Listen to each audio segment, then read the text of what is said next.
மருமகள் சீரியல்ல அடுத்து வர எபிசோட்ல என்ன மாதிரியான ட்விஸ்ட் எல்லாம் இருக்க போகுதுங்கிறத இந்த வீடியோல பார்க்கலாம். ராஜாங்கம் ரொம்பவே தீவிரமா யோசிச்சுட்டு இருக்காங்க. அப்ப மோகன் அங்க வந்து, ஏங்க என்னாச்சு, எதை பத்தி யோசிச்சுட்டு இருக்கீங்கன்னு சொல்லி கேக்குறாங்க. இல்ல, சேதுவுக்கு நம்ம 18ஆம் பட்டி கருப்பு வந்தாங்கல்ல, அதை யோசிச்சு பார்த்துட்டு இருந்தேன்றாங்க. நிஜமாவேங்க, நானும் எதிர்பார்க்கல.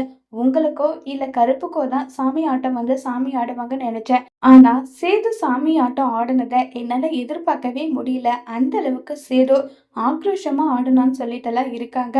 அப்பயும் ராஜாங்கம் அதை பத்தி பேசாம வேற ஒரு விஷயத்த பத்தியே யோசிச்சுட்டு இருக்காங்க. உடனே மோகனா, என்னங்க, நான் வந்து சேதுவோட சாமி ஆட்டத்தை பத்தி பேசிட்டு இருந்தா திரும்பவும் நீங்க ஏதோ ஒரு யோசனையில போயிட்டீங்க, என்னங்க ஆச்சுன்னு சொல்லி கேக்குறாங்க. மோகனா, தமிழ் போயிட்டு சாமி கிட்ட வாக்கு கேட்கறதுக்காக நின்றாலே, அப்ப சாமி சொன்ன விஷயத்த நீ யோசிச்சு பாத்தியா சொல்லுன்னு சொல்லி கேக்குறாங்க. ஆமாங்க, தப்பு பண்ணாததுக்கு நீ தண்டனை அனுபவிச்சுட்டு இருக்க.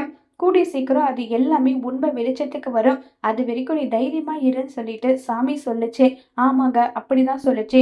அது எனக்கு சொன்னதை நீ யோசிச்சு பாத்தியா?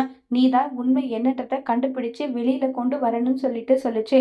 அப்ப நமக்கு தெரியாத ஏதோ ஒரு மர்மம் நடந்துட்டு இருக்கு. அது என்னன்றத நம்ம கண்டுபிடிச்சாகணும். சேதுவோட பேச்சை கேட்டுட்டு தமிழ் தப்பு பண்ணான்னு சொல்லி வீட்டை விட்டு துரத்தி பெரிய தப்பு பண்ணிட்டோமோன்னு எனக்கு இப்ப தோணுது மோகனான்னு சொல்றாங்க.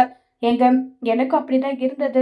ஆனா உங்களை எதிர்த்து பேசக்கூடாதுன்றதுக்காக அதை பத்தி நான் பேசாமையே இருந்துட்டேன். தமிழை பத்தி நமக்கு தெரியாதா? தமிழ் அப்படி ஒரு தப்பு பண்றவ கிடையாது. அதுவும் உங்க வார்த்தையை மீறி அவ அப்படி ஒரு விஷயம் பண்ண மாட்டா. அப்படி தப்பு பண்ணியிருந்தாலுமே ஒத்துட்டு இருந்திருப்பாள்ல. கல்யாண விஷயத்துல கூட ஃபோன் பண்ணதா நம்ம நினைச்சிட்டு இருந்தோம். ஆமா, பண்ணன்றத அவ ஒத்துக்கிட்டு அதுக்கான தண்டனையும் அவ அனுபவிச்சா தானே. அந்த மாதிரிதாங்க அவ செஞ்ச விஷயம்னா கண்டிப்பா இல்ல, இது நான் பண்ண, இது இப்படி தப்பா போயிடுச்சு, அதுக்கு மன்னிப்பு கேட்டுக்கிறேன்னு சொல்லி எல்லாரும் முன்னாடியுமே அவ மன்னிப்பு வந்து கேட்டிருப்பான். இப்படியெல்லாம் அவ கண்டிப்பா செஞ்சிருப்பாங்க. ஆனா இப்ப வரைக்குமே தீர்க்கமா இருக்கா, நான் எந்த தப்பும் பண்ணலன்னு சொல்லி அவ்வளோ பிடிவாதமா தமிழ் இருக்கானா. எனக்கு என்னவோ அவ தப்பு பண்ணியிருக்க மாட்டாளும் தாங்க தோணுதுன்னு சொல்லி மோகனாவும் சொல்றாங்க. ராஜாங்கத்துக்கு கொஞ்சம் கொஞ்சமா சந்தேகம் வர ஆரம்பிச்சிருச்சு.